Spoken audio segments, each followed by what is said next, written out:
This is the world that you know. The world as it was at the end of the 20th century. It exists now only as part of a neural interactive simulation that we call the Matrix.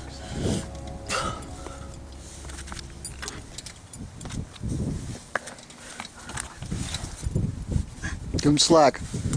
I give the slack already. Okay, good. But I don't want to give too much slack, you know. You got it. Relax.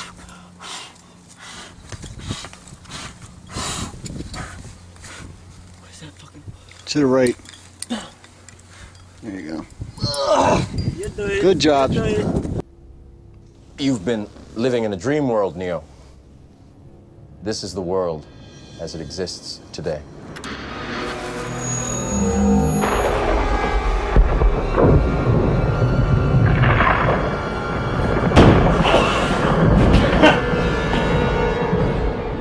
Welcome to the desert of the real.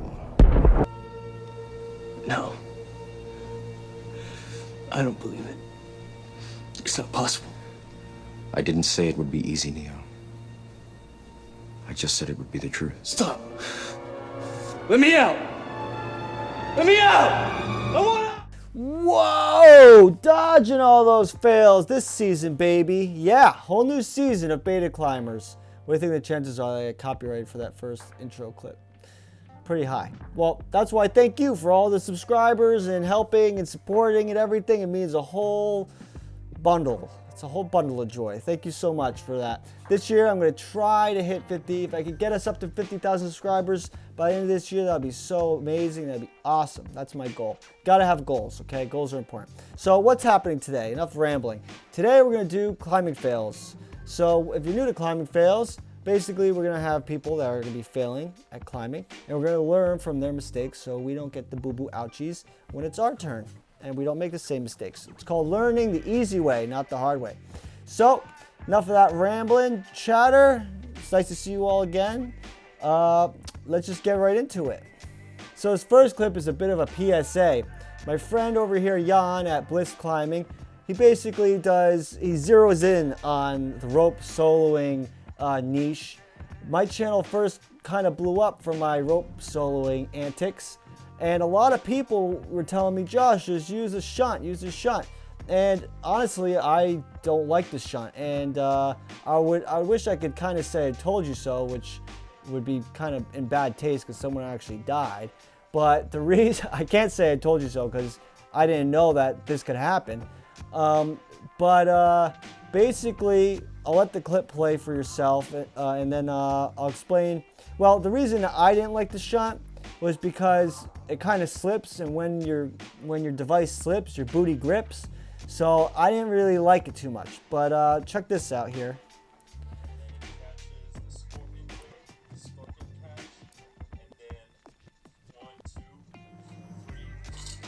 Whoa. So I'll link that whole video for you to check it out in the description. But basically, ropes could do some pretty weird things, and that's why we use locking beaners. Because sometimes the rope could whip around in certain ways and do some strange things. And we can see here he's able to pop the rope right out of the shunt, which is pretty, pretty scary. Now, if you had a backup device, I don't know exactly how you'd set it up. That way, if that did ever happen, you'd have a backup, which, redundancy is one of the main things. It's one of the key factors in climbing is to have some type of redundancy. In the world of professional rope access technicians, you use two ropes. It's all about redundancy. Climbers, we used to use two ropes more often, but things after a long time, one rope is the way to go nowadays. That's what everyone's using. It used to be even thick. It used to be two ropes, and then it became one really burly, thick rope, and now we're coming down to these thinner and thinner ropes, which is kind of crazy. But enough rambling. Check out that video for a full description on that, and let's see the next fail. I mean, don't get me wrong, people still use two ropes, but it's not as often as you see people with one rope. Okay, let's watch this. Oh, pretty hard catch. Whoa. Okay, so you may be focusing on this chick falling down, but check out the belayer. Look at his hands. Both hands off the device, grabbing the top rope. Terrible belay technique. He's trying to suck in as much rope as he can, but he's not. This guy needs to train, okay? Train in the ways of belay, and that is not the ways of belay. That's the ways of really bad rope burn on your hands and some really hard catches for your climber. Whoa. Ouchie. And no helmet. No helmets in any of them. Minus points to Gryffindor. Okay, we can see here he's going for the clip. Now, another problem here you'll see is I wish I could just play this whole thing, but anyway. He's grabbing the rope right there with his teeth. Well, at least I'm assuming he is. If you could grab the rope like this, it's better etiquette. Instead of biting down like this, and you're not potentially taking a fall and yanking a tooth out, if you use your lips like this, you're much more likely to let the rope go because you won't bite down into the sheath. Kind of hard to bite down on your lips. So that's just what I do anyway. So anyway, looks like he's getting a bit shorted here, and he falls off. Gets pretty close to the ground too. So I mean, the belayer obviously didn't want to give him too much slack, which is not a bad call. Looks like he ends up having the right amount of slack to make the clip. It's just that he looks like he's also look how it's still in his mouth, and then now it's out of his mouth. It's almost like he was fighting his mouth to make that clip, which is very strange. See that? It's taut in his mouth. Now it's loose. So I would just say very bad clipping technique. I was almost going to blame it on the belayer, but the belayer held on tight, and the guy didn't have way too much slack, so he didn't hit the ground. I think in the end that came down to just bad clipping technique, especially since he's got this thing in his mouth that he's fighting with. You could also bring his hips in closer.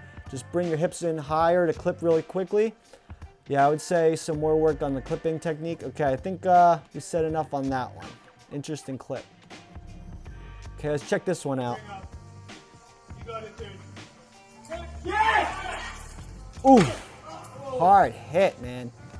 Oh boy, I think this one guy, he had a broken arm. If you know the history or the owners of any of these clips, I get these clips sent to me from 1,000 different ways, so it's hard for me to really tell who they came from. So if you know, let me know if this is you, or I'll put you in the description, give you a bit of a shout out.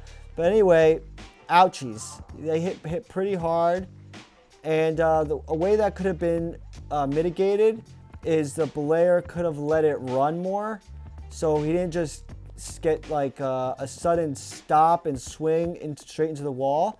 But there's so much room here, and he's got like an extra, like, what is that, 30 feet that he could have been like let down slowly. It looks like the belayer's jumping up in the air. He could be using a device that, like a gree-gree, that's gonna just catch, and I don't think you're gonna be able to really release and let it run the way you can with like an ATC or something. So he gets this hard swing and smacks in. If he landed with his feet, then we wouldn't have a problem, right? And then we wouldn't be talking about it. But he end up breaking an arm or something.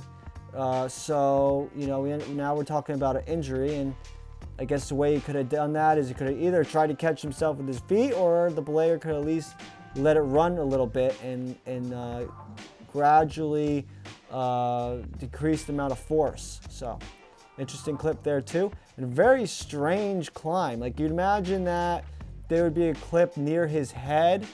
So, you know, I don't know if people don't seem to, in some places, to bolt for safety. I mean, if you wanted to bolt for safety instead of bolt for adrenaline rush, then I can't tell if this is trad. I'm guessing this is bolt just by how blank everything looks. If it was bolted in such a way where there's a bolt next to his head, then when he went for that jump, he wouldn't have had to go far at all. So there's that too. Oh, boy. Okay, so let's rewind a little bit and see why, what, when, where, why. So you can see here her foot is behind the rope, classic, and that's what sent her flipping upside down. And the reason she smacked her head is because she doesn't have a helmet on. So put a helmet on, and if you're not, make sure your foot ain't gonna be going behind your rope. Let me see if I can find a good example, a great example of this happening. This chick's climbing, she's got her helmet on, and let's see what could go wrong here. Let's keep our eyes on the feet. Okay, right there, her foot is placed behind the rope, which isn't so bad because she's got something clipped up to above her waist, so that wouldn't have been too much of a problem. Okay, right here, her foot's way behind the rope. So if she fell there and slipped off, there's a high potential for her foot to go. Oh, then now that there again too. Okay, so we have two. Oh, especially here, we had two cases right there where if she ended up popping off, she would have been caught up in the rope. Okay, so right here wouldn't be so bad because the last piece is kind of above her. She's not above that piece. So if she came down, her foot would be going somewhere over here. This part would probably get caught up in her legs. She'd be kind of hanging on that thing, which wouldn't be very, wouldn't be fun. Okay, so right there is not too great. So the way she could have mitigated that is right here when she's stepping, instead of stepping under the rope, she'd have to step over the rope, which might take a little bit more strength and more technique, but you want to get your foot not going behind that rope like that. And that takes a little bit of practice and awareness, okay? Now, she's focusing on the goal of going up. Right here, see how she passed her foot over the rope? If she came with her foot and picked the rope up and came under and placed that foot, we wouldn't have this danger. But now, it's possible if she popped off, she'd be hooking that rope, especially right there. Well, she gets the send and she doesn't pop off. But you can see just in that little clip there's two instances where your foot is just wrapped around the rope. And if you popped off, you're just gonna come swinging down, possibly on the back of your head. So I hope that helps you all. I'll give you a little bit of food for thought. Maybe make you a little bit better of a climber if you didn't know about that stuff. Thank you guys for sharing all this stuff. It really helps. People contact me all the time. They're like, hey, I'm wearing a helmet now, and you know, this rock hit me in the head, but I had my helmet on thanks to your channel. So you guys are doing a great job getting the word out. Thank you for sharing this kind of stuff. It really is helping people out there. Josh Perry, climbing out of here. A whole new season of climbing out of here. Let's do it.